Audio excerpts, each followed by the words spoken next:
Ah, shit.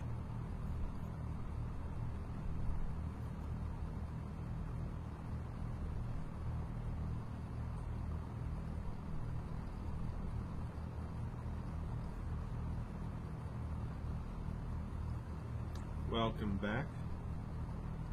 Welcome back. Yeah, I think everything's working fine because there's a lot of noise. And I did it.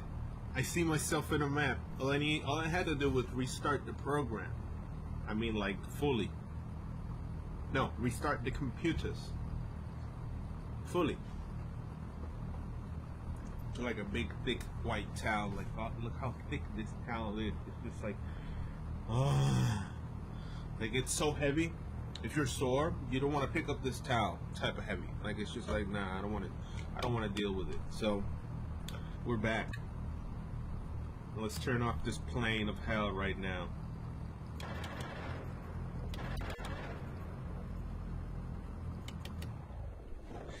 We're going to turn off this plane right now because we are officially back online and stream or whatever. It's like half my head right here. Alright, so we're ready. We're ready. We feel comfortable. We have everything open. I could see myself in the program. The plane is telling me that I'm on new ramp start 3. Where the heck am I? Joseph Cemetery in the middle of... Where the heck is this?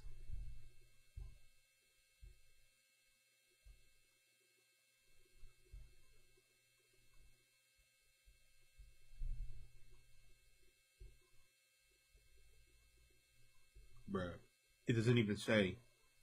This looks like Northern California right now. So, I'm in the middle of Northern California right now. About to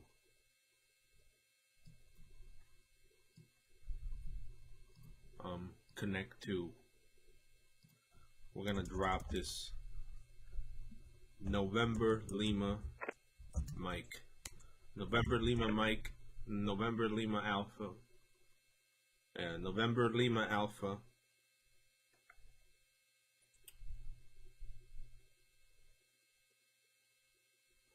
.445.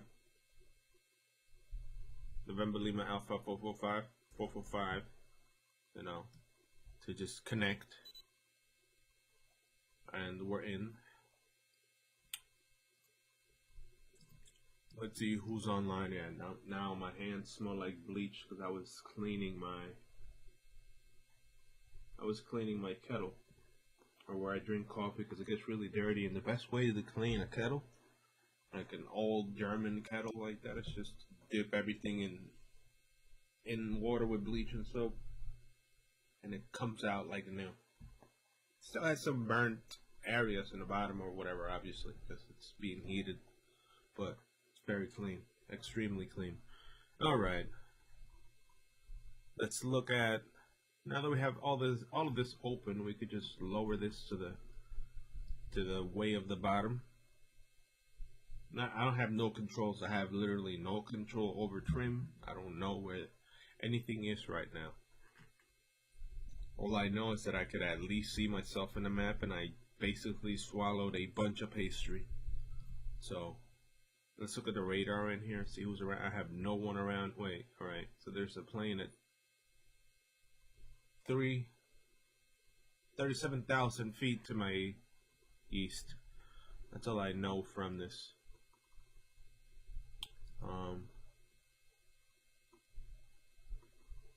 SLC.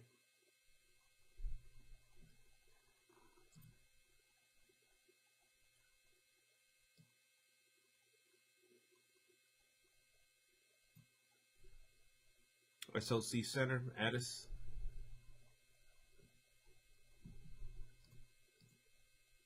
Let's check Addis. Simulation, flight plan.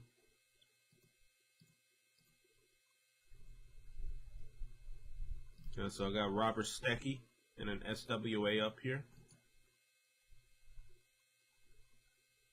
Look at his flight plan. He's headed to Perk C. No, he's headed to LA above me right now. This is pretty unique. I'm learning how to use this program.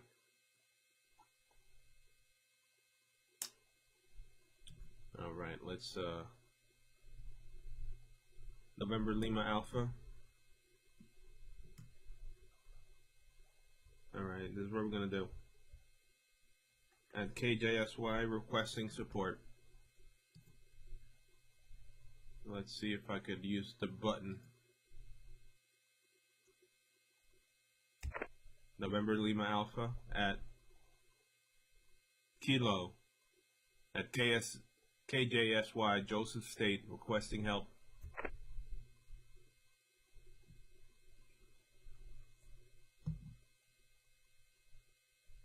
Apparently there's no one there, or I have the comm wrong.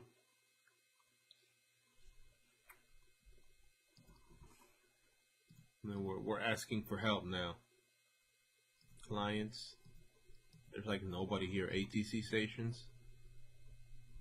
It's 270.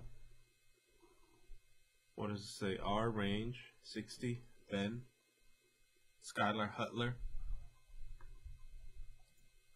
Alright, what do we have here? ATC stations 20, 27. 20, 20, 27.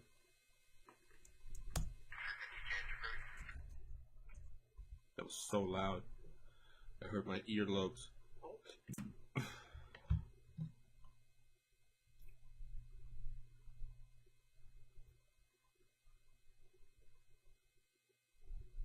Which one am I? I'm November Lima Alpha. I already forgot my November Lima Alpha 445. Alright, here we go. 1 November Lima Alpha 445 at KJSY Joseph State requesting permission to take off.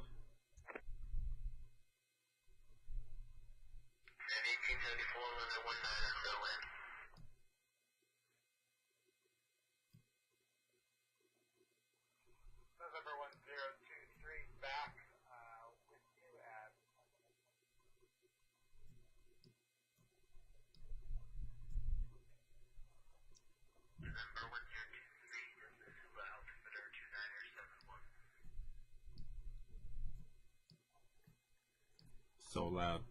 It's like I don't know where I'm doing, but I'm doing it anyway.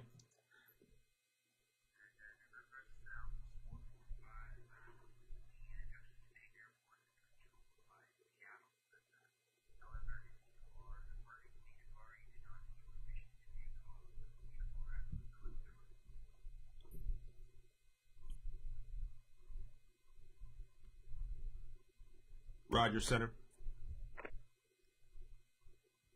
November Lima Alpha, Roger. Copy that.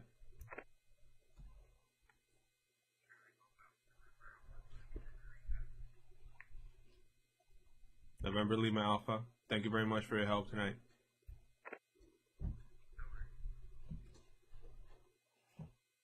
Did it. I did it. I did it. I fucking did it. He told me if you're flying VFR, you need to ask for permission.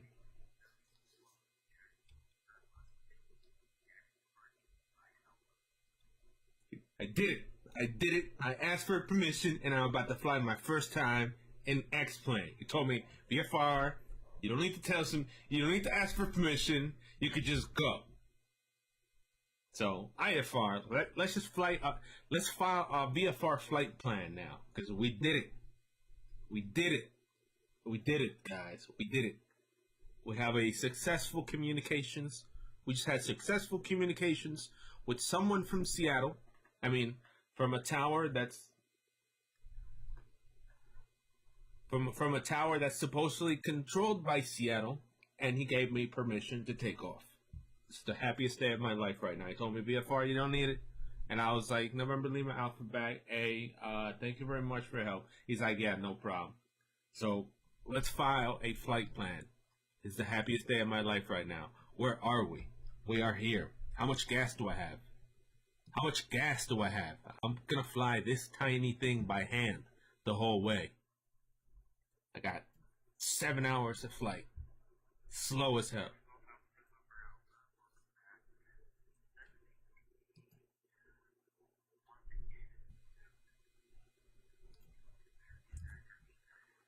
All right, here we go. Yeah, it's gonna be 140 here. We're gonna find a flight plan real quick here. We're departing from KJS.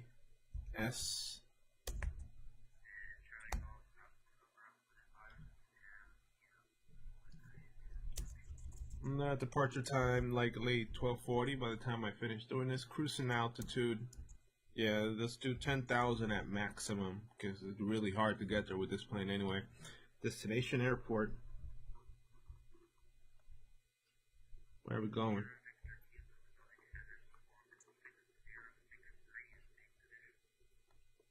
Are we going south to Cayman? Where are we going? Let's go to K Boy right here. What is this? What's the name of this? The Boise Air Terminal. Now let's go to K Boy. We're going to K Boy. K Boy. Estimated end time route. Let's do this. Set at this as departure. K Boy as destination. K Boy. That's destination. I'm gonna do a proper calculation. It's 116 nautical miles. 100.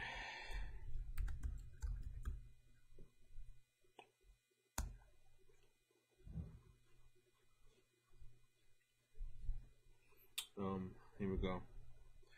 Aircraft flight planner. I need the one where I put flight plan with airport and speed so that I know how long flight distance time calculator. That's what I'm looking for. This one sucks because you can't put speed on it. Where's the other one? This one. I need to look for the one that I could put speed on it.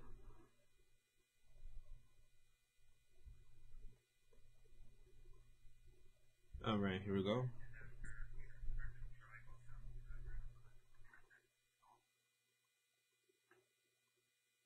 Alright, departure from KJ. SY. K Boy. Going field. 140. 140.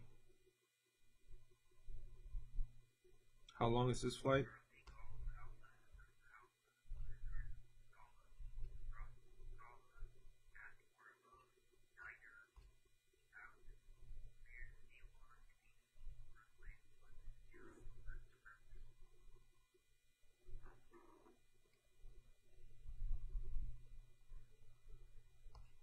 What's the speed on it?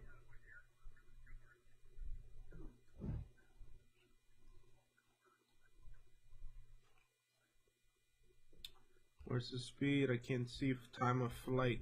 Yeah, I'm gonna be late. I don't have 10 minutes to do all this. I'm gonna have to change my time in the air. It says waypoints, 3 downloads. Need the speed.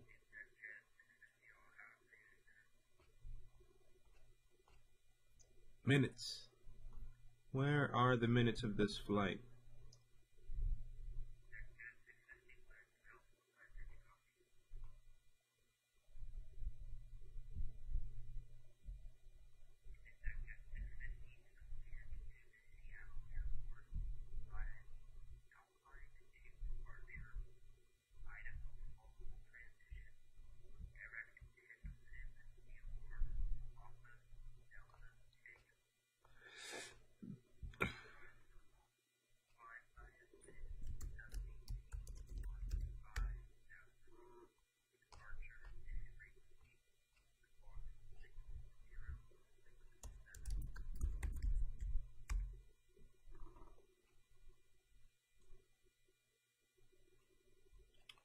Alright, aircraft flight planner.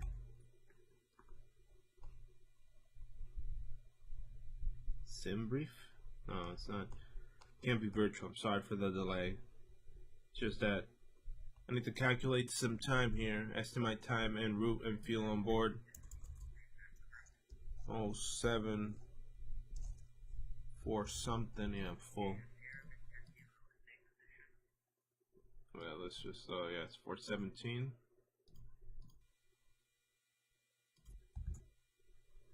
417. Got 7 hours of fuel on board.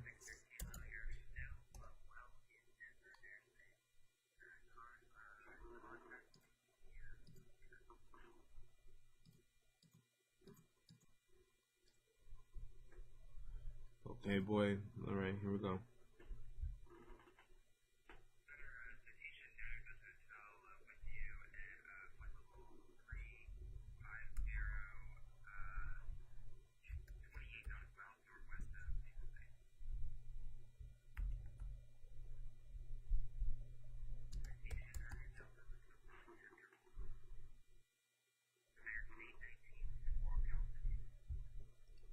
$37 minutes.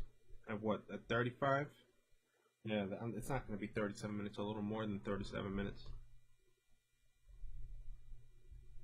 Airplane flight planner.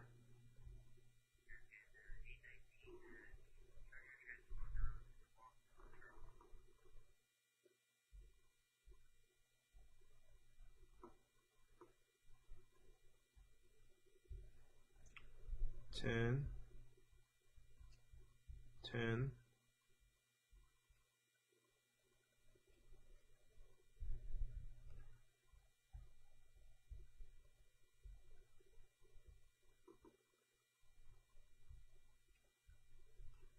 I'm in a Cessna.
Alright, here we go. Time distance calculator. I'm guessing 140. I got it. There we go. We got a good route. We're going to KJSY. Okay, boy. A 140. Total speed. 1 hour and 5 minutes. God damn, it's a long flight. 1 hour. 05. Fuel on board 47. Alternate airport. One on the way or nearby. Just to make sure if I fuck up.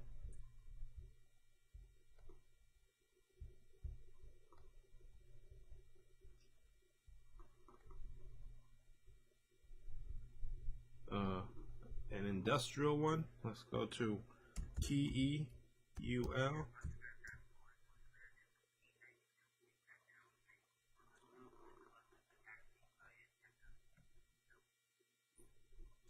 Here we go. We're going to send remarks. Third flight. Confirm. VFR. Alright, here we go. The first time.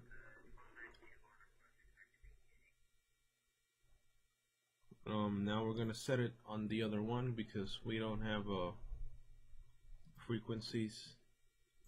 VFR. Let's do delivery. Go flight plan. We're going to KJSY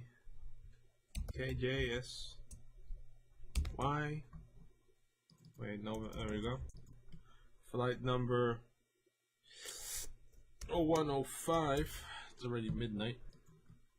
November Lima Alpha 445. Arrival ICAO. It better be my freaking. It's definitely 445. I'm right about that. Right, K-Boy. Departure transition. Flight level, yeah, 5,000 feet's alright. We're getting to 10,000 feet. Let's try to use this particular website that planned my flight.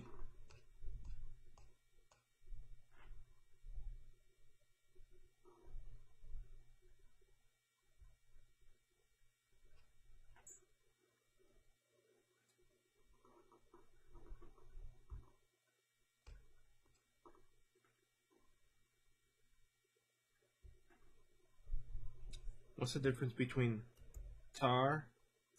What is the difference between tar and metaf?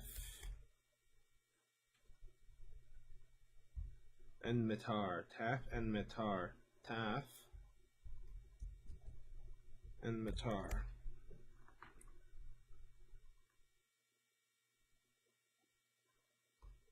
Alright, here we go.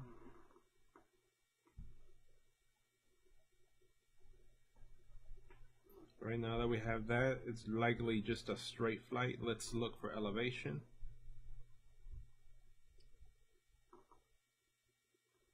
We are really tight here. Hold on, let's look at this elevation map. I gotta get really high to not crash. And the minimum is 10,000 feet, so we gotta get to 1, 2. I gotta go around in circles. Gotta go around in circles for a while to get the height above this, and then go. There is no other way. 112, because there's a freaking mountain. I'm headed to a mountain on the direction this machine's gonna tell me.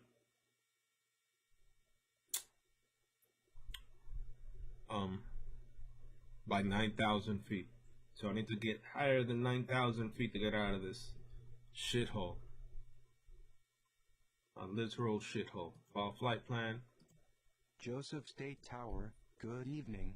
0105 November Lima Alpha 445 request IFR clearance to Boise Air Terminal Gowan Field is filed. 0105 November Lima Alpha 445, cleared to Boise Air Terminal Gowan Field via runway tree departure. Initial altitude flight level 120. Squawk 2463. Squawk 2463.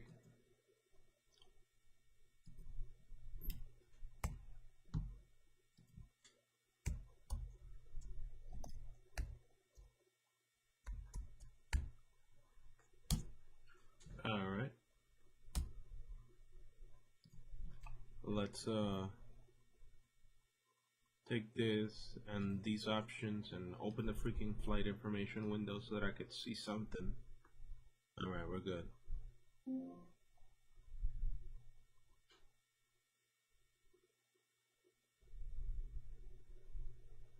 Let's make it a little higher.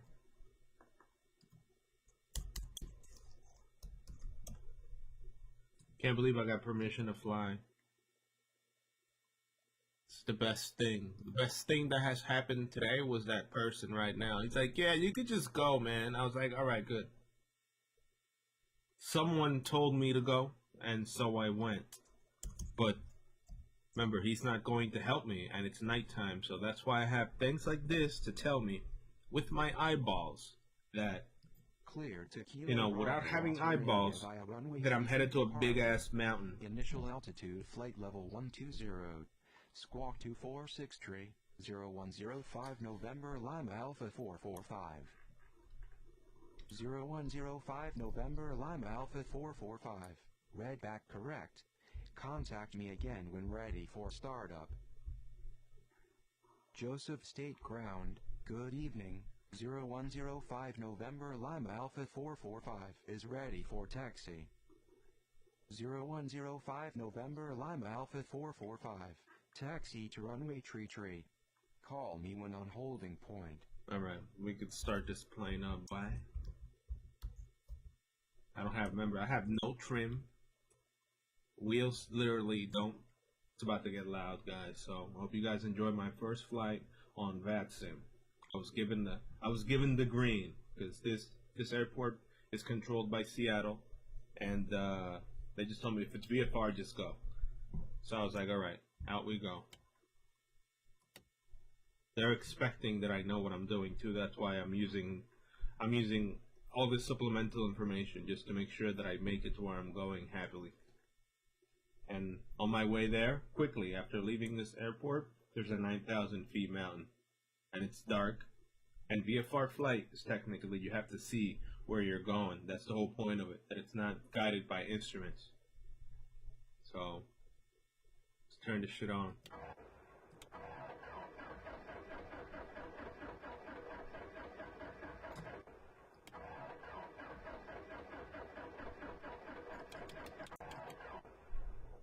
No, it doesn't want to turn on.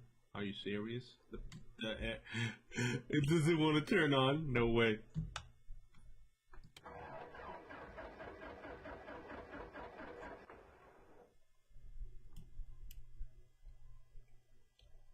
Are you serious?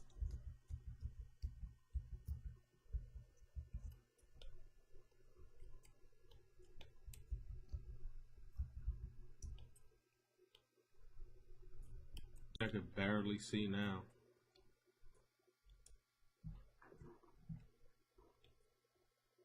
Do I have night vision? Yes, I do. Where's my night vision? Oh yeah, right here.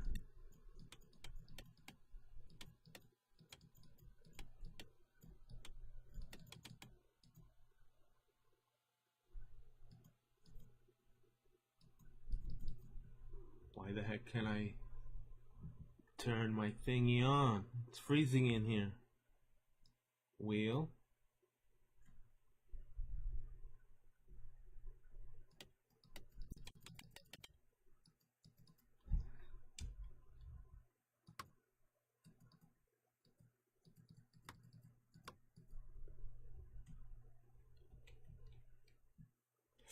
Turned everything off, didn't I?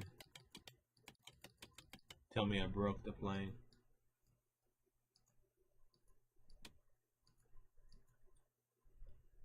Tell me I broke the plane. Now I'm sitting here in a broken plane. It's probably one of the funniest shit on the planet. Hold on.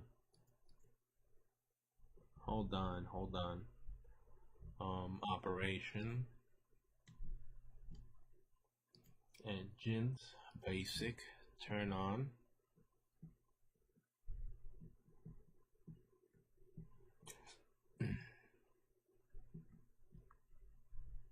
Now I can't even get out the airport because I would have to reset the entire... Look at it. I broke it. I literally broke it. I broke the airplane. Hold on. Let's look for this. Show clickable regions in the cockpit. What is this?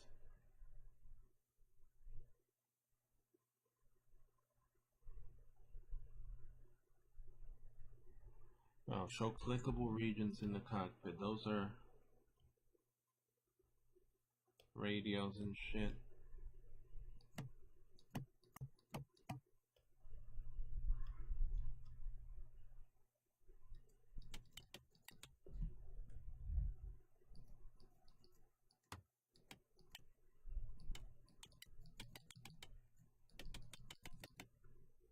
Why the heck is my airplane off? Why? Fix all systems. Start with the engines running.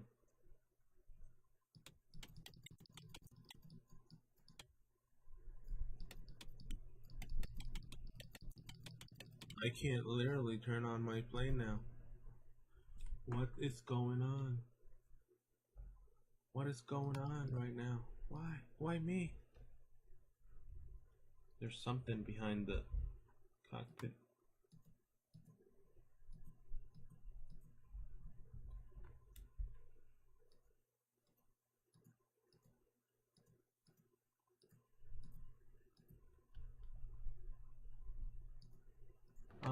I am in the dark.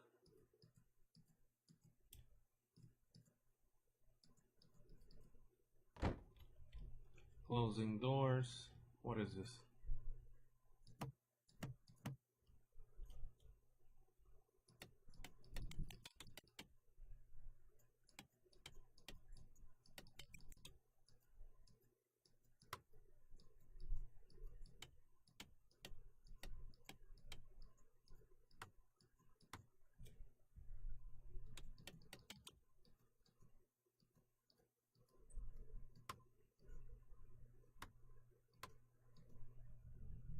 Why am I stuck here now? Why am I stuck here now? I turned off the plane and I can't turn it on. This is quality content. This is literally the best. This is literally Twitch content. I mean, I have everything ready right now. I'm just late in terms of departure. I guess I could just start everything again and input this type of information until I get it going. So let's restart the flight.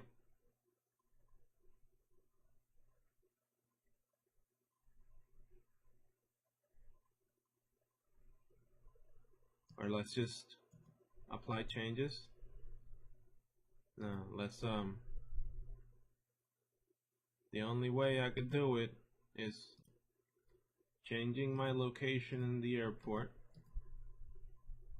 How many locations does this airport have? The ramp?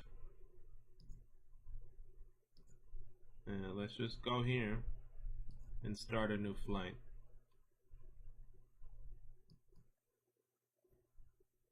Gonna start a new flight at the ramp. I have not been disconnected from X-Plane. I'm still on.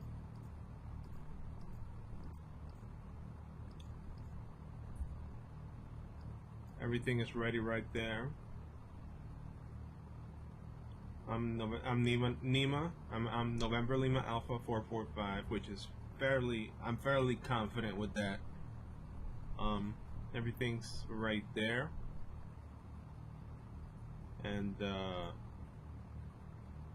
we don't want to fuck up. We seriously don't want to fuck up. Joseph State Tower, good evening. 0105 November Lima Alpha 445 request IFR clearance to Boise Air Terminal Gowan Field is filed. Alright.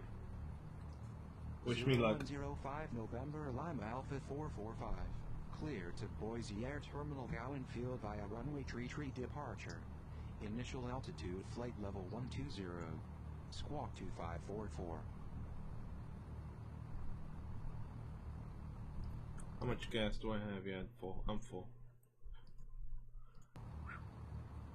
Save again. 0105 November Lima Alpha 445. Clear to Boise Air Terminal Gowan Field via runway 33 departure. Initial altitude flight level 80.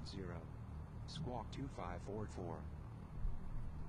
Alright, 14, cruising altitude, end time en route. Where's the time I'm supposed to leave?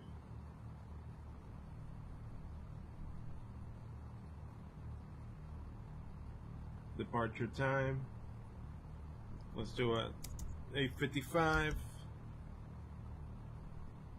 8:55. We're gonna depart when it's time. Clear to Kilo Bravo Oscar India via runway 33 departure.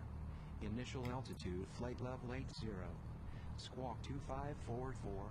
0105 November Lima Alpha 445. 0105 November Lima Alpha 445. Read back correct. Contact me again for departure. Alright, hold on. I gotta do something really important here, and it's change this freaking thing. this number 5 into communicating back with my tower.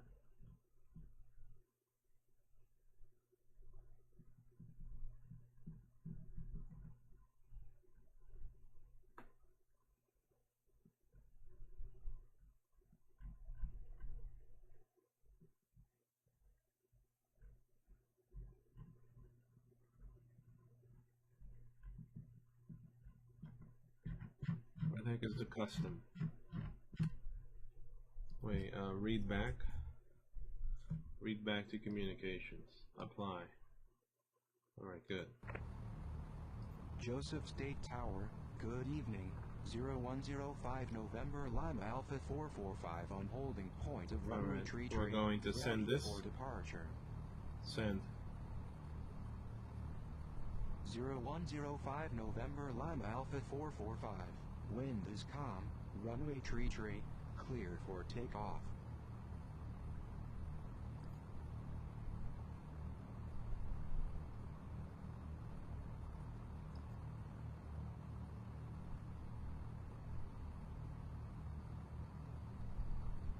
Let's send it again. Hopefully we sent it and we can check in the program. We're gonna read back.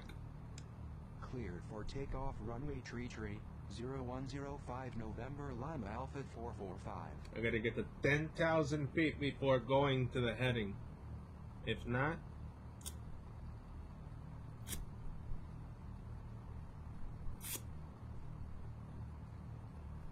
I gotta open this to make sure that I get the talk above 10,000, because 9,000 feet, there's a really huge peak out there.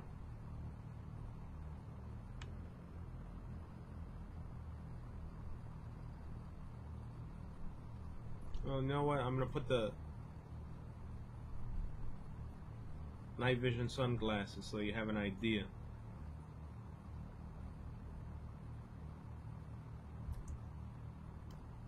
Of what's ahead of me when I go. Departure at 5.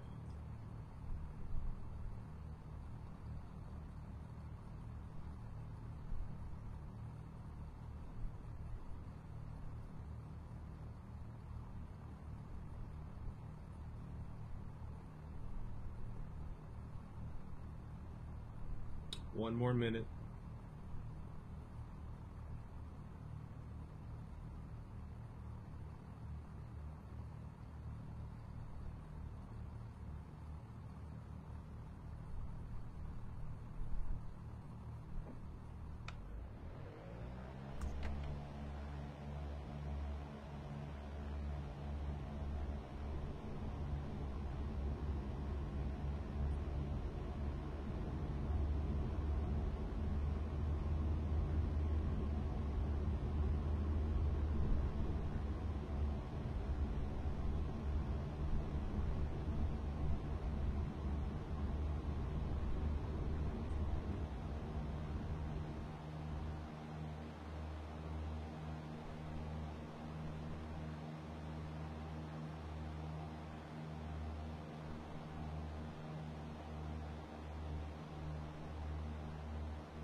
November Lima Alpha 445.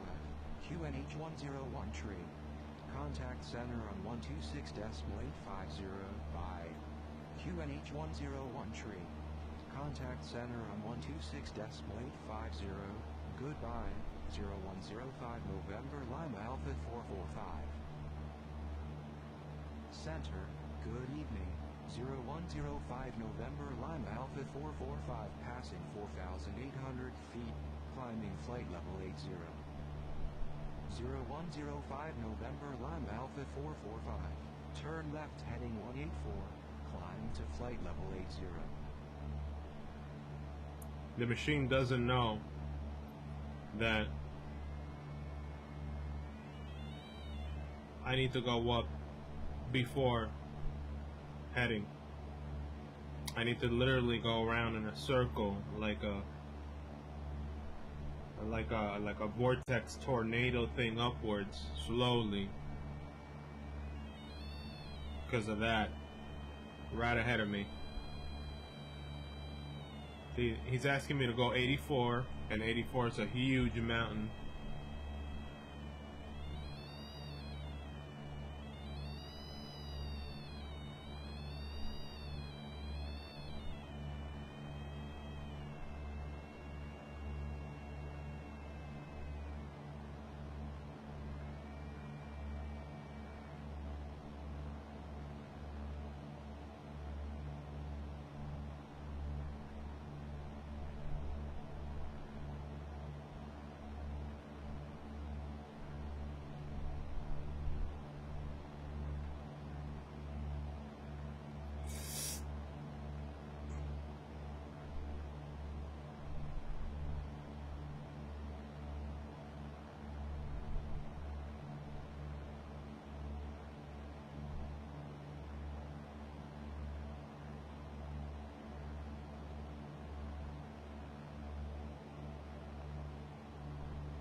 It's a long way to go up. Finally, 7,000 feet.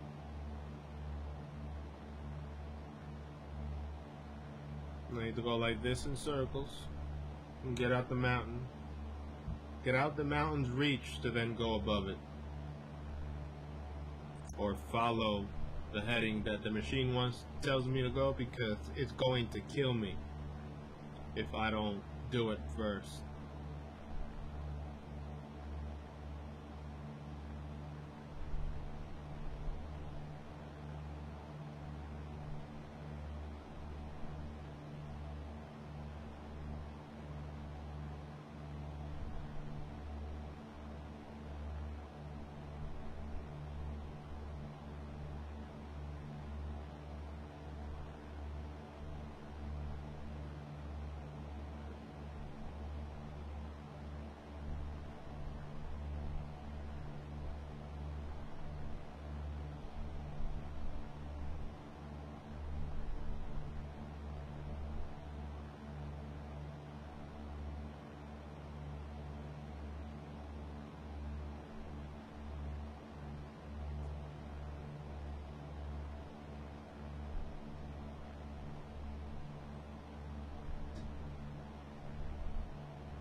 We're barely right now above the mountain. Barely. We're 300 feet. We're getting to the 300 feet at the maximum cap of the current direction that the heading that the tower is telling me to go. He's telling me to go 184, heading 184, but I need 200 feet to clear the highest part of it right now. So I need way more.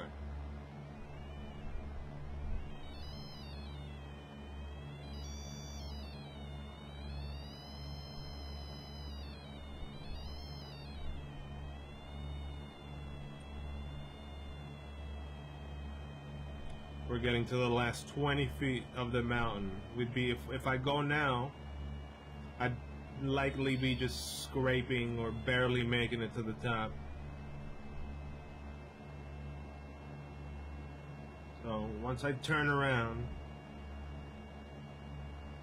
I should have enough height to go with the heading to the airport, or where, you know, to get the departure or to the arrival. I need 20,000 feet more.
At 10,000 feet, I'm 10,000. So if I keep going straight to this 84, I should be above the mountain once I'm on my way. And we're not even into cruise yet.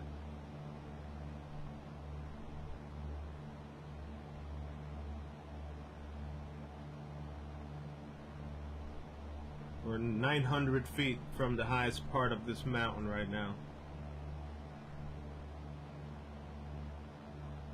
700 feet. I'm gonna be like 1,000 feet below it. I mean above it.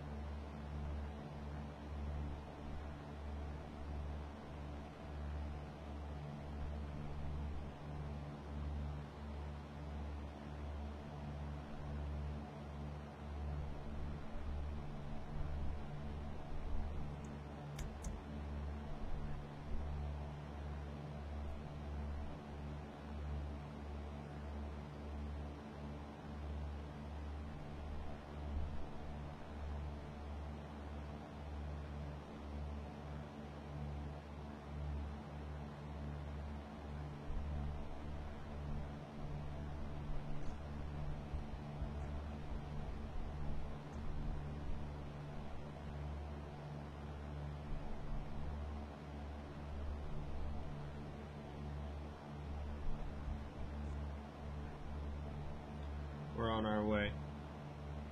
Turn left heading 184, climb to flight level 80, 0105 November Lima Alpha 445. 0105 November Lima Alpha 445. Turn right heading 220, descend to flight level 80. I'm not descending to flight level 80, bruh. No way, Jose. You don't know where I'm headed. I know where I'm headed. So just stop it. Turn right heading 220, flight level 0105 November Lima Alpha 445. 0105 November Lima Alpha 445. Turn left heading 152, climb to flight level 120.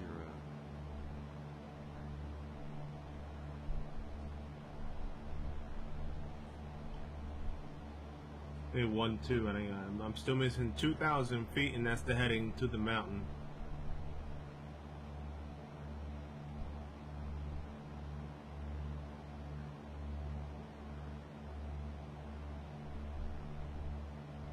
Turn left heading 152, climb to flight level 120, 0105 November Lima Alpha 445.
I'm pretty sure you guys could see the mountains on the bottom right. Yeah, and it's frosty down there. The Rockies. Frosty, frosty.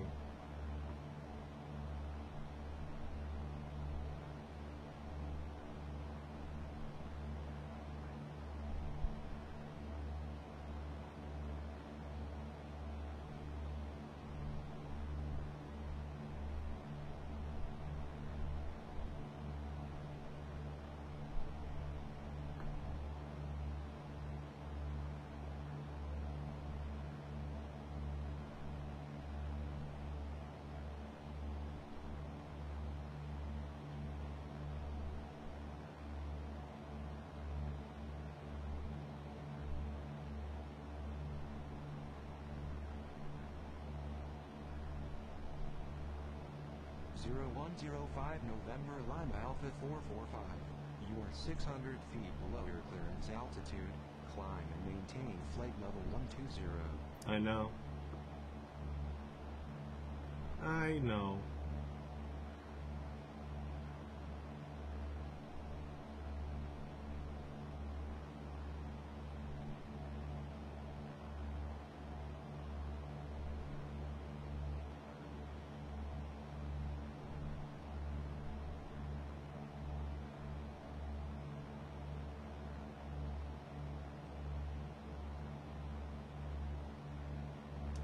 Climbing to flight level 120, 0105 November Lima Alpha 445.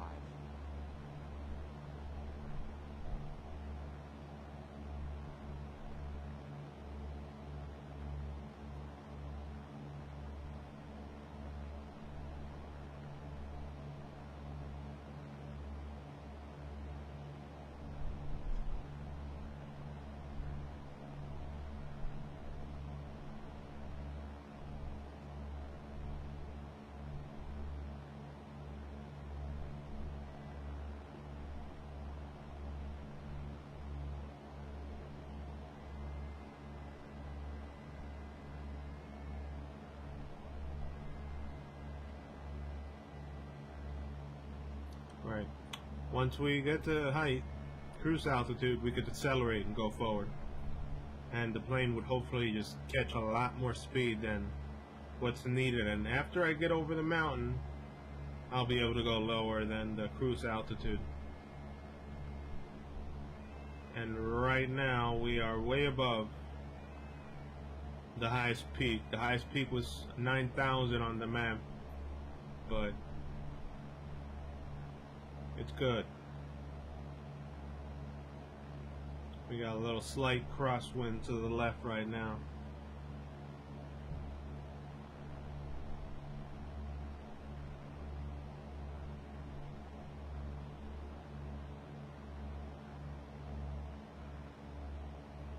This is my first flight, by the way, so I actually got permission from the tower to go because I'm BFR.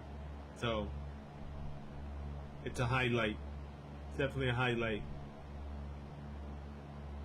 Alright. 20,000 feet. Then we could go straight. Lower this nose and accelerate.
Alright, we're getting out of danger.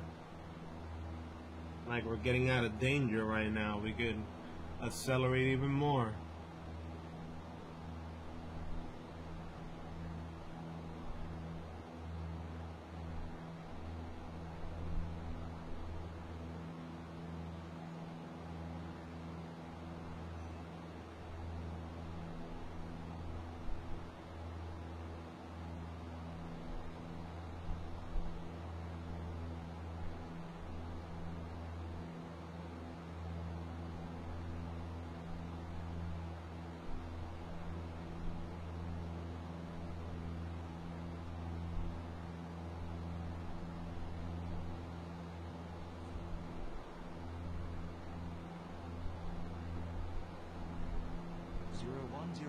November Lima Alpha 445.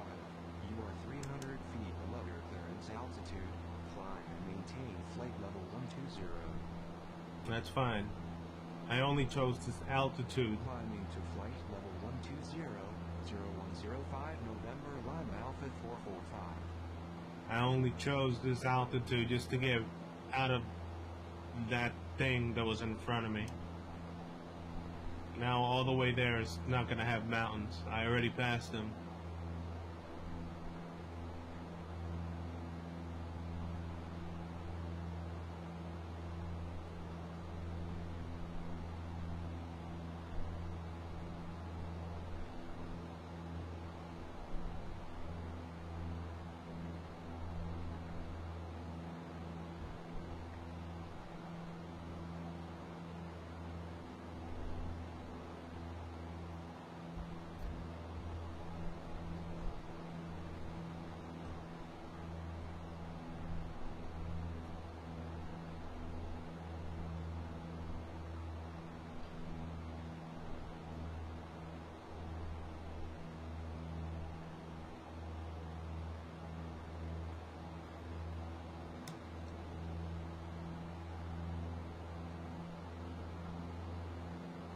Lord, I ruined it. I ruined it. I turned the wrong one. I'm an idiot. This is the one that I put in north. I'm a freaking idiot. I fucked up my heading. Mid-flight. Total idiot.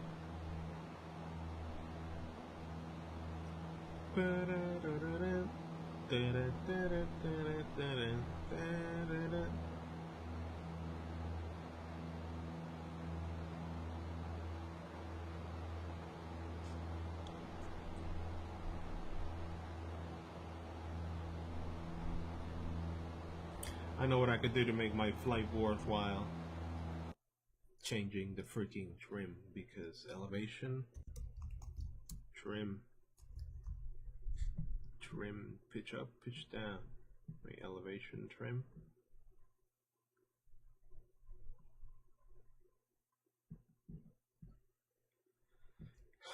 Pitch.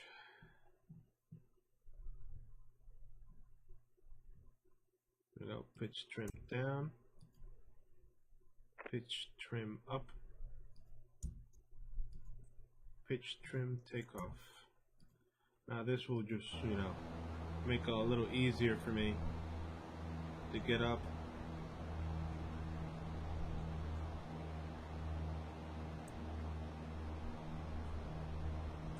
Keep it a little more stable. Got the trims. I can let go of the wheel.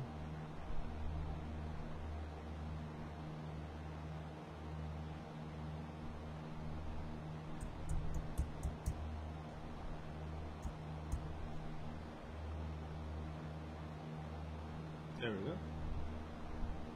We're ready to go.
Why am I leaving? Why is that? Why is that? Why is it just going to the left? Can somebody explain this D route?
0105 November Lima Alpha 445. You are 300 feet above your clearance altitude. Descend and maintain flight level 120. Descending flight level 120, 0105 November Lima Alpha 445.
Zero 0105 November Lima Alpha 445. Expect runway 10 right. Expect runway 10 right. 0105 November Lima Alpha 445.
November Lima Alpha 445. Turn left heading 150. Turn left heading 150, 0105 November Lima Alpha 445.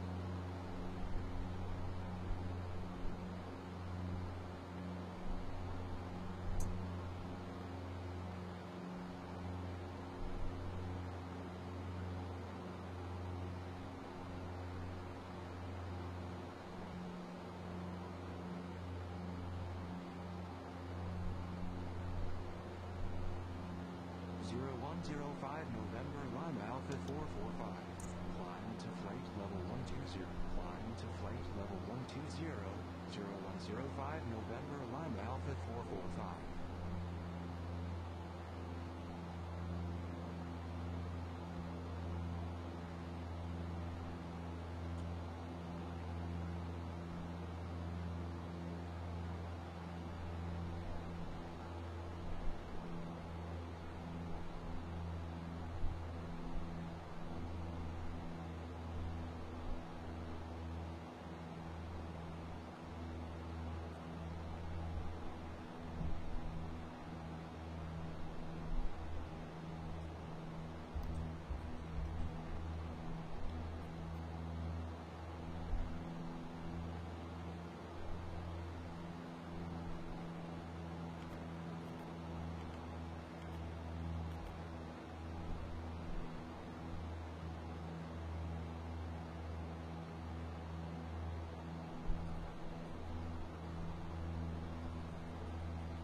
Zero 105 November Lima Alpha 445.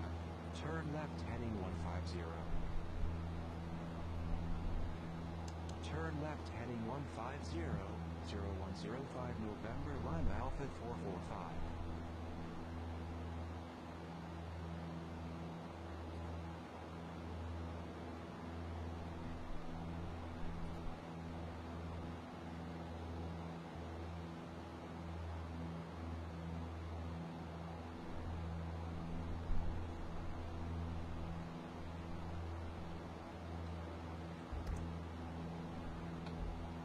I will be right back.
Zero 105 November Lima Alpha 445. Climb to flight level 120.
Alpha 445 0105 November Lima Alexa, Alpha could you make the light white? Climb to flight level 120. Okay.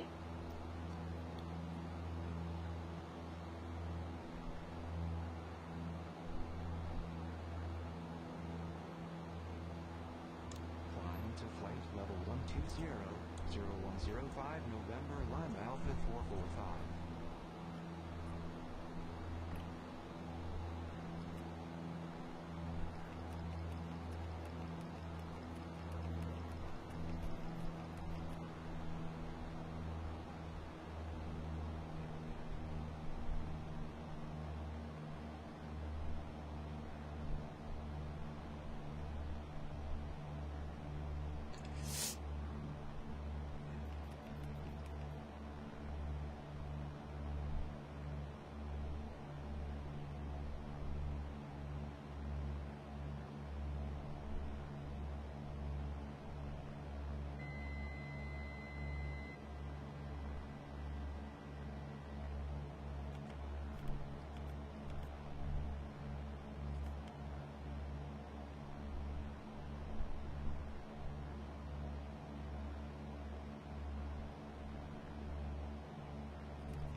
Zero 0105 November Lima Alpha 445. You are 1,200 feet below your clearance altitude. Climb and maintain flight level 120. Climbing to flight level 120, 0105 November Lima Alpha 445.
November Lima Alpha 445. Descend to flight level 100. Flight level 100. 0105 November Lima Alpha 445.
Alexa, can you make the light purple? Okay. We see our destination. It's right there on the left-hand I side. don't know that one. I'm guessing that this tiny airport's where we're headed. Or maybe not. Maybe that's S78. So this is not it. Our first BAT SIM enabled plane or landing, VFR landing. Let's see who's around. There's nobody around. All right, there's a couple around. I got someone above me.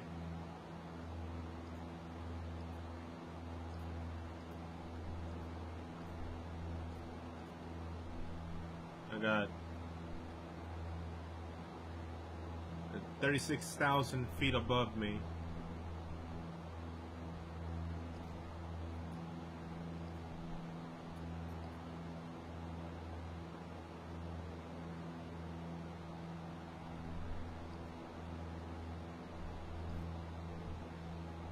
A returning flight. 2989 users.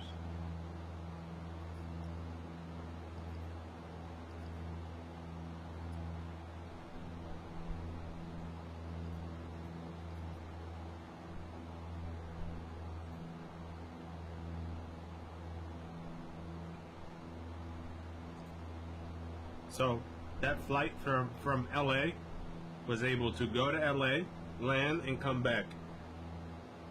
And he's above me right now. When I started, there was a plane going west, and it's going the other way.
He's going to Seattle now.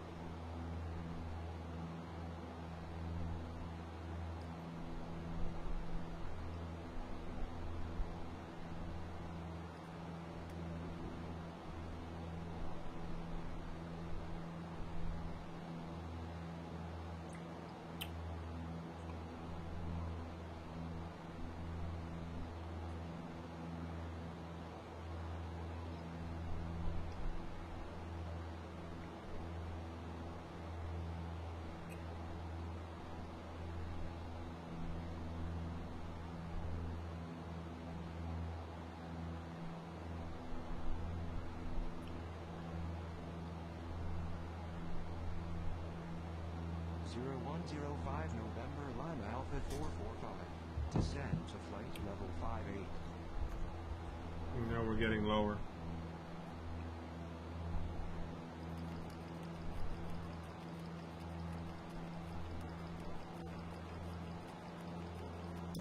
Let's check our elevation, make sure there's not a hill in between.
All right.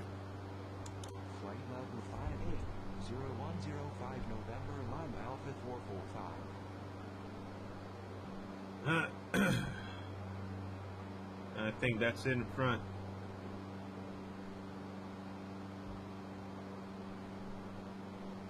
Yeah, that's it.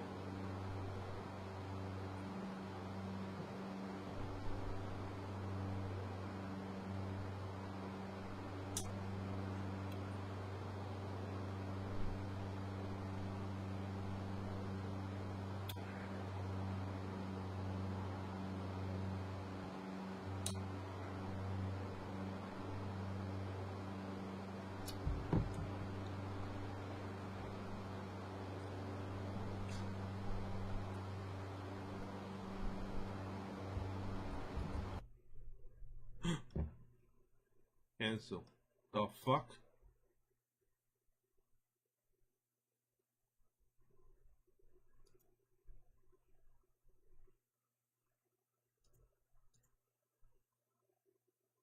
My entire game just crashed. Entirely. What a fucked up flight. Man. Asking me for Siri. I click something and it's asking me for some Siri time. Would you like to turn Siri on? And then the entire thing crashed.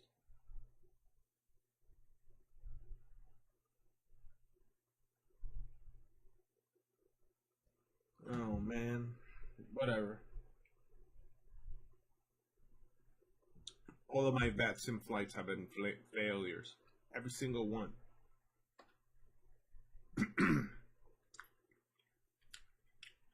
No mistake. Every single one have been freaking failures.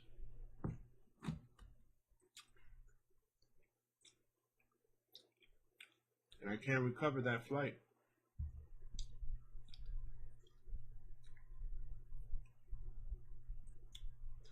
Alright. I should shut down the stream then. It's 2 a.m. I was about to land. It's always just some stupid bad luck bullshit. There's like some omen or some dead person right here that's sapping my energy dry, man. There's someone here who doesn't eat, right? She's really old. She's 80. But the thing with her is that she eats the soul out of the things that you eat. So there could be food there, but it's completely lifeless. It doesn't have any material value because she has sucked. Because she doesn't eat the living material thing. That's why in this house you get full of food, but you only get food. You only get full of food that she's not been around. That she hasn't had a chance to look at what you're consuming because she's not gonna eat. And unfortunately, I feel that I cooked this entire crock pot thing, and I let it go for 1 second, and I'm almost positive, the lifeblood of that is gone, because you know they're gonna be opening, touching, tasting, putting water, doing whatever the heck she wants to do with that food, and food loses its appeal because she likes to prick things with her finger. You know, it's just bad. It's just bad. There's a mental issue happening here. There's a mental issue happening here, and I think it's sad that I lost my flight. But whatever. What can I do? I'm guessing I could.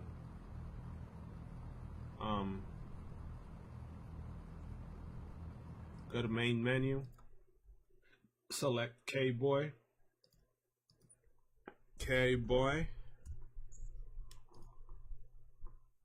customize, do a special 10 mm approach, and just land. Just do it. Let's go for it real quick, just to make sure that I meet up with the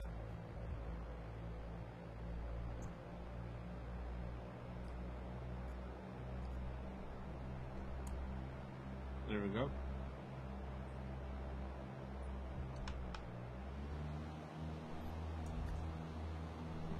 Let's finish it.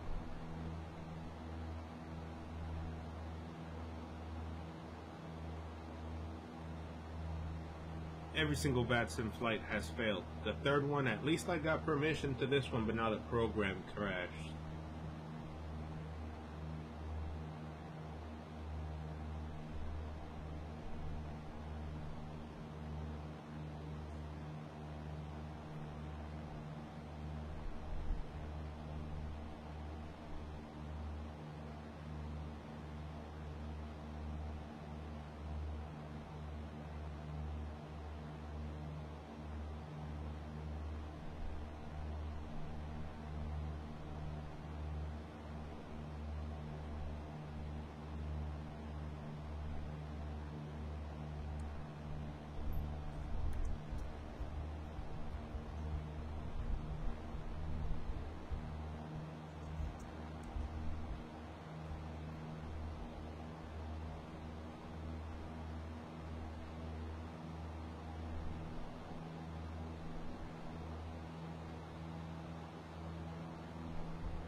So yeah, I'm gonna shut down the stream and go eat my crock pot in peace.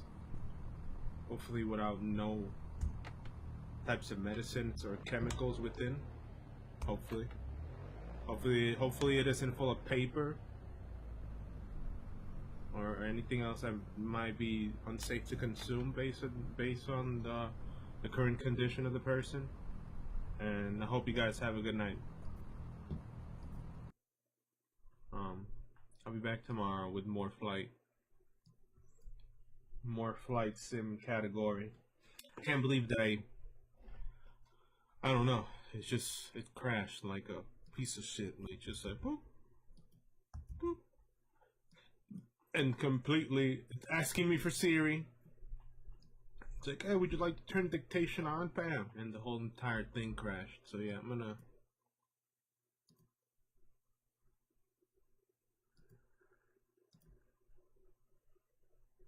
I'm gonna go eat. Likely take all the meat that I made into a crock pot and make some tacos or something savory. I haven't eaten in like 2 days. I don't want to die of starvation, because I sort of know what happens when you die of starvation. Don't even mention me what happened, how I know.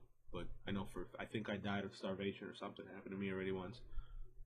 And my body you need 2,000 calories to be alive. I think I barely hit like 1,000 for like a bunch of days, and I think I died. So I don't know. I can't tell. I should be skinny, based on that preposition. Based on that idea, but I'm not skinny. But I'm pretty sure I had nothing for a while, because that's the type of effect that happens when someone doesn't eat around you. The person is nearly like a zombie, or like a pharaoh, or like some Egyptian thing, like a mummy almost. And unfortunately, whenever it decides to eat, it eats, and if it doesn't decide to eat, it doesn't. But it eats so little. You know for a fact that her body's totally different than a regular, normal human. And she's all right. It's not like she's gonna die or anything. It's not like she's bedridden or none of that. But it's a sickly thing. Like when everyone around you is healthy, and then you have an unhealthy person that wants to be unhealthy based on her decision alone, and then it sort of affects everyone around. Like my mother won't eat because she's not eating, or she knows for a fact that she's gonna eat if she does anything, so she doesn't eat either. And then the same thing around here, like I feel the same exact way, and I have to keep her away from my food because I've already caught her mocking me that I eat, or call her tell me that I look fat, or basically behaviors like I said, that she's literally stealing the soul of my food, of whatever I'm cooking. Literally, if I'm holding a burger, she'll be like, like mocking me that I'm eating a freaking burger, and then she's not gonna eat anything of whatever the heck my mom brought. And those attitudes take the soul from your meal. Like she's a soul reaper of food. Like you cannot let her around your food whatsoever, because she's gonna put a finger in it. She might put water in your pot when you're not looking. When in a type of pot that doesn't need water, like she just it would make you feel sick if you feel the same way I feel about her around my food. And that goes to it that should be like cultural and norm to everyone. You don't want anyone to be messing with your food, especially if you take care of yourself, and that aspect. You don't want them doing bad things to you.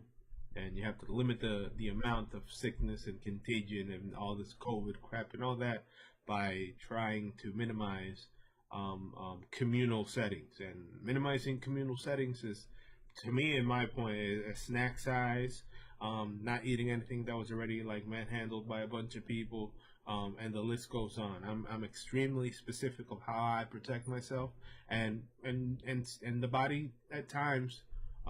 The only way I get sick in this house is by eating something that was contaminated, believe it or not. Like, I don't get stuffy noses, I don't get coughs, I don't get sick from people, but if I eat something that has been already manhandled, like let's say ham, and someone, how many people have left the container of ham open and touched the ham with multiple hands during multiple days, and that slime and bacteria accumulate. And the day I decide to have a sandwich and cook myself a grilled cheese or whatever and put the ham in there, I eat the freaking sandwich and I nearly die.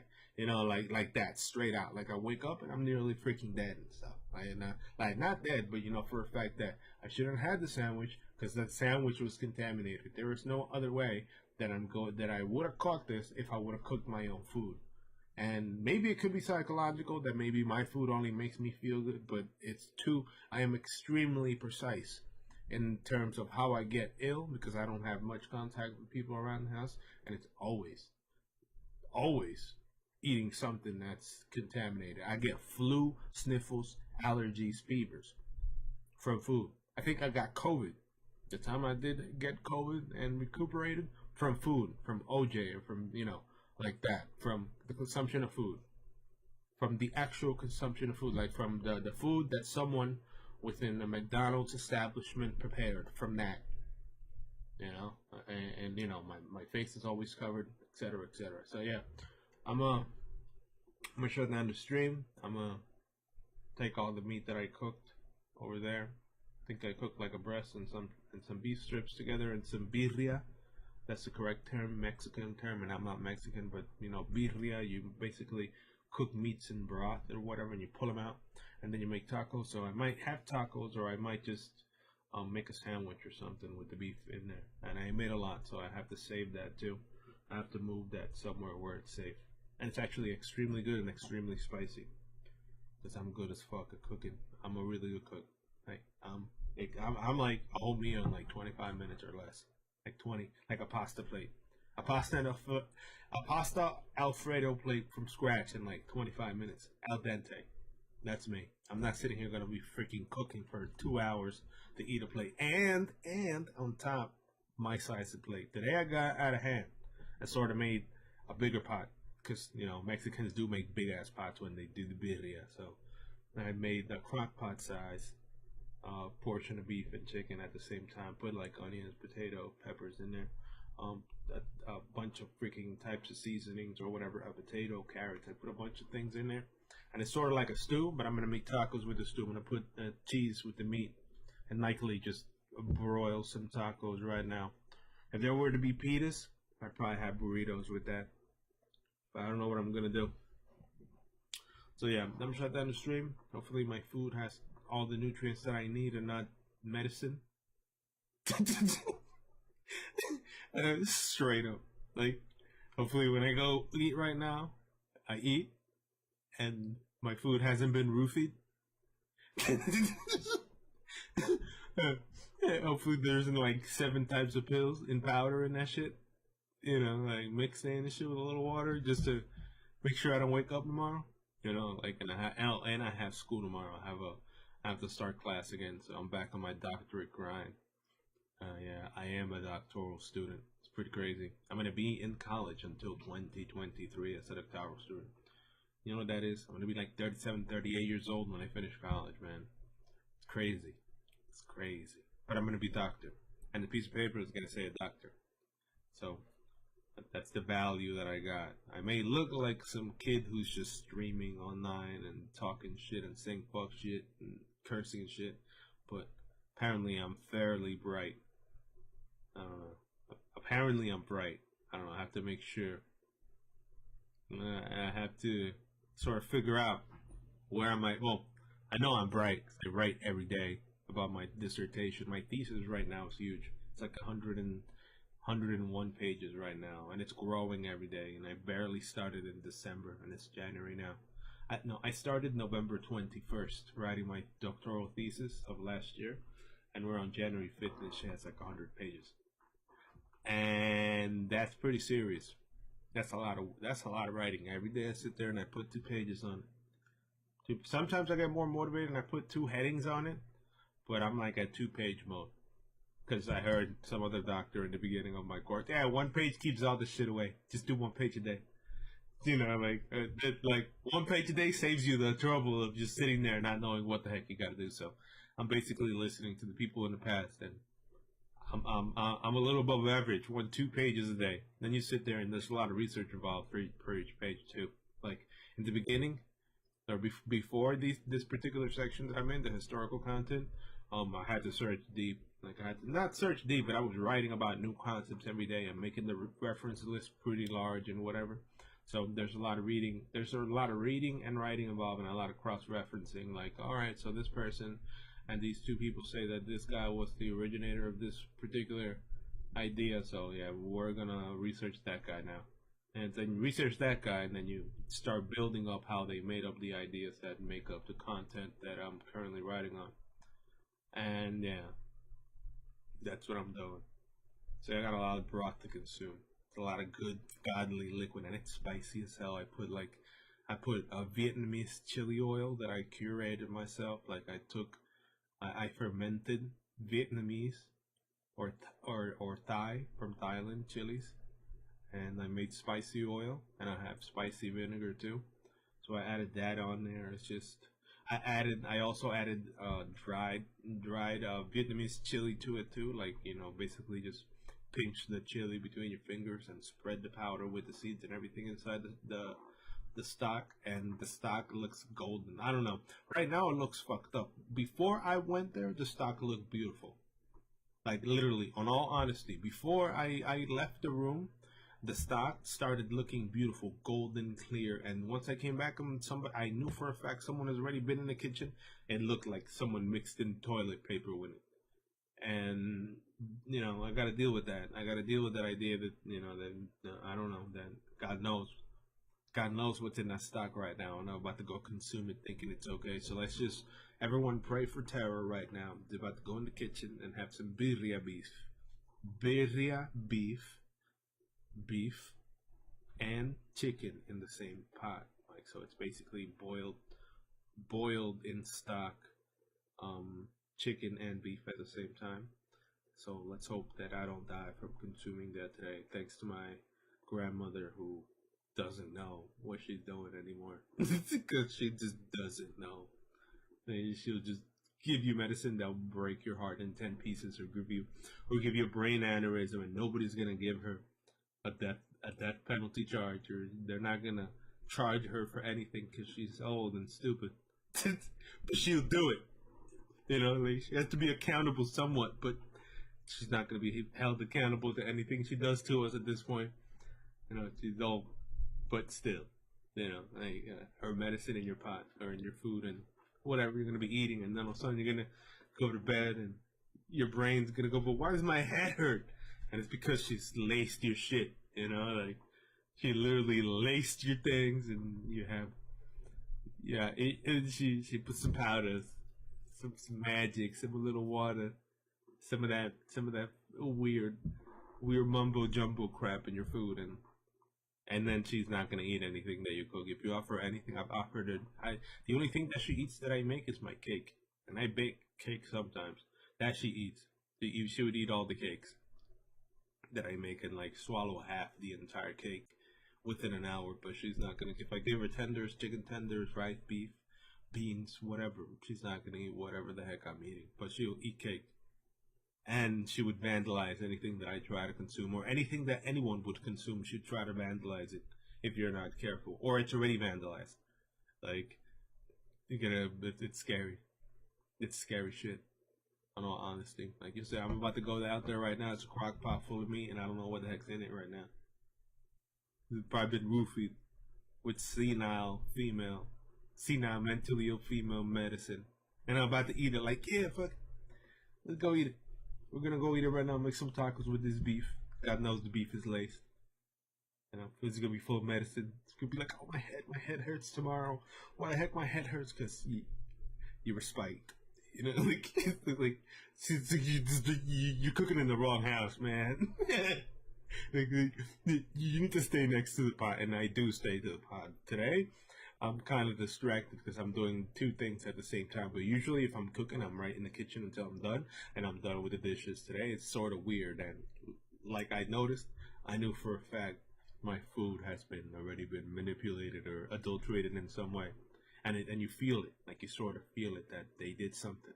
Could have been putting a spoon in it and tasting it, and double dipping again and tasting it again, or putting the finger and tasting the finger, or putting medicines in it. or weird stuff. Weird stuff could happen here. People don't care. People don't care the types of things that they do here. Like imagine eating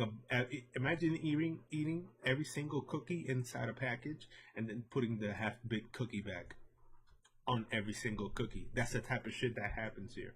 And you sort of build up a tolerance. You sort of start to tolerate certain behaviors on people. You're like, yeah, all right, so everyone, they're going to eat all the cookies, every single half of the cookies, and they're going to put half the cookies back in the package. All right. Chips, the same shit. Like, you're going to see chips, and then they eat a bunch, the big ass chips, and then after eating every single chip, they like eat chip, put the chip back in the box, like a chip back, and then you notice at the end there's a bunch of quarters of bit chips back in the bag, and you, like a regular normal animal, would just want to eat chips, but you notice that those chips are sort of weird, and it's because it's this the double this they've been bitten already. Oh god, or when you look at ham and ham's all destroyed, and for a fact someone just bit into the ham and put it back. Or it's all slimy. It's just like, nah. I eat everything, and I'm so picky. To me, and I'm a grown guy. I used to eat anything, and grew up sort of eating anything. Now I eat anything that's individual and prepackaged, bite size, tiny. Like, I know for a fact that nobody's opened this. Dump, eat. That's it. Safe. Safe. No big bags. Nothing communal. It's unsafe here. It's unhygienic. Gets Ebola, COVID with it easily, and they don't care. They have that immune collective system. They're collective, and they're not going to stop biting the cookies and putting the cookies back. Or putting the finger in the bread just to check if it's soft. Every single bread with holes, finger holes on them. Every single roll. Imagine every single roll like that. Not like a fresh one. A fresh one, likely the first one is going to have a finger. Like an acrylic nail, you're going to see that dent that they tested the softness of the bread. At least maybe if it's a fresh package of rolls, the first one might have a little dent, a literal dent on it from someone testing the material. But as time goes on and the roll starts getting eaten, every single freaking roll has a fucking nail on it, and you can tell from the angle that it's been laying at where the person just testing out the texture, the firmness of the bread. And those types of things are the ones that get me annoyed. Like, dude, why the heck do you have to poke every single bread here? Like, I want to eat a bread that doesn't have a finger on it. But all of them have a fucking finger on it. Look, finger, nail, hole. The same thing with fruits, vegetables. And they've been at the same things, just like something about people that just want to check and test with their fingers. And observant eyeballs like me notice that shit. They can actually just know that avocado is completely destroyed. Why? All you have to do is just leave it there. Why does this avocado look like they used to play baseball? Like, why? And then you peel it. You actually know for a fact that the avocado is safe, even though it's been totally manhandled, and you're literally like scraping the entire surface that looks like some deformed putty, the entire freaking thing, just to have the center. But why did it have to get like that? If it should just be smushy on one side, like if you leave the avocado there where it's supposedly at, why does every single side of it have to be like if it rolled on the ground? Like, come on, like, why is it destroyed? Like, why is that tomato fucked up? Like, why is that tomato messed up? Why? Why does that happen? Why is that bread messed up? Why is this? Because just people are weird. People are weird, and people like me are extremely intelligent to notice these weirdness, these things that people do. Like the cookies. You never forget that. You never want to deal with people who put the cookie back in the box after they've taken a bite out of it. And then you notice that all the cookies have a bite. Hell no. Or a pizza. The last slice has a bite on it. Hell no. You don't do that type of shit. Why would someone else do that type of shit? Nah, just don't do that to people. They're just evil. And when people are evil and you're good, that's when you become holy, and like actually holy, like you don't do things to people because you want nothing to happen to you. Um, that's the type of things that you go through, literally. Like that's when those are the real awakening experience that humans don't care. So yeah, I'm gonna shut down the stream. It's a pretty decent uh half an hour rant on family and what they do. I'm gonna go eat my beef and my stock in peace. Hopefully, it's gonna be delicious. Hopefully, I'm gonna be able to put some mozzarella cheese and make a taco or something. There's no pitas. There's tacos, but I gotta cook the tacos, so I don't know what I'm gonna do. Um, you could make a freaking sandwich though, so I'm thinking of making a sandwich. Maybe making a sandwich would be it. And there's a lot of stock. That stock is delicious. I can't. And it is. It's the dip. Take a sandwich and you dip on that. What I made right now, and it's still cooking right now. Right now it's on high. It's still boiling that shit. Like all that beef, all that chicken flavor, all those seasonings are coming out. So I'm gonna shut down the stream. I'll be back tomorrow after I finish all my schoolwork because I gotta do schoolwork. Being careful that I write on an APA format because this teacher is asinine. The teacher that I have right now, the doctor that I have right now, is extremely picky with. Like I'm gonna explain to you in a couple sentences how picky this PhD or doctor person is in my current course. You could get 100 score with the type of APA format from a previous teacher. Like if you had like I don't change. I don't change from the norm. Like I do the same thing for each class and I get hundreds, 90s. I get the best grade ever. Grades that are motivating with the particular things that I've done in the past. This particular teacher is something that's worth 100 based on grammatical errors and new APA formats, APA 7 that I downloaded the book because of him and everything. It's like 80%. Like what it's what used to be 100, it's 80%.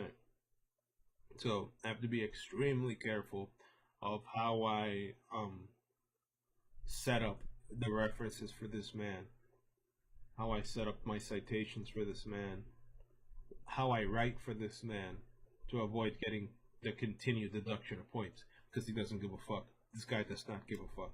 And it's demotivating as hell to know that you used to get 100 with all these teachers behind it, but then this one has to be a fucking total asshole and has to make everything APA 7 and wants everything to the book, referring himself to the book, citing the APA 7 manual, like on abbreviations.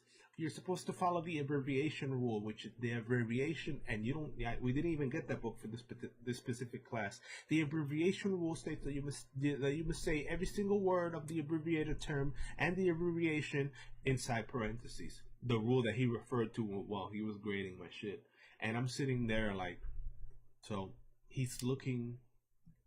He basically He asked me to refer to a book that wasn't even provided by the class. Remember, I'm smart as hell. I get any book. I buy any book. I get any book. I get any journal. I find anything that I need for this class in order to succeed.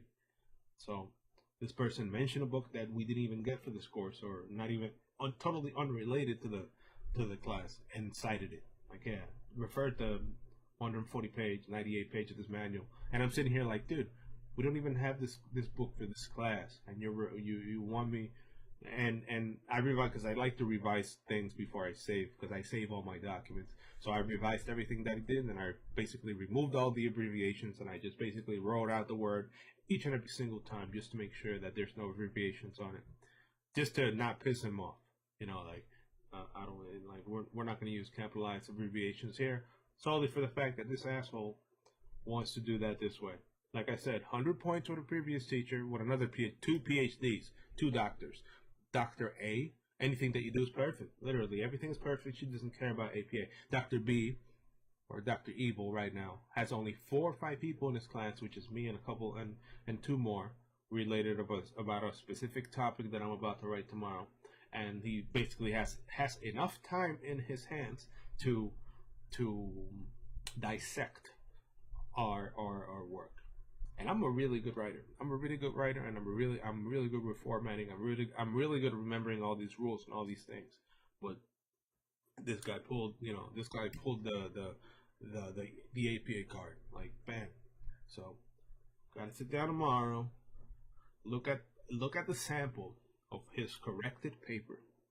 Use that sample of his corrected paper as the rule of how he wants things to be written in order to not lose more points score, because he's going to continue deducting, and he doesn't seem like he's gonna stop. He's sort of like, I don't know,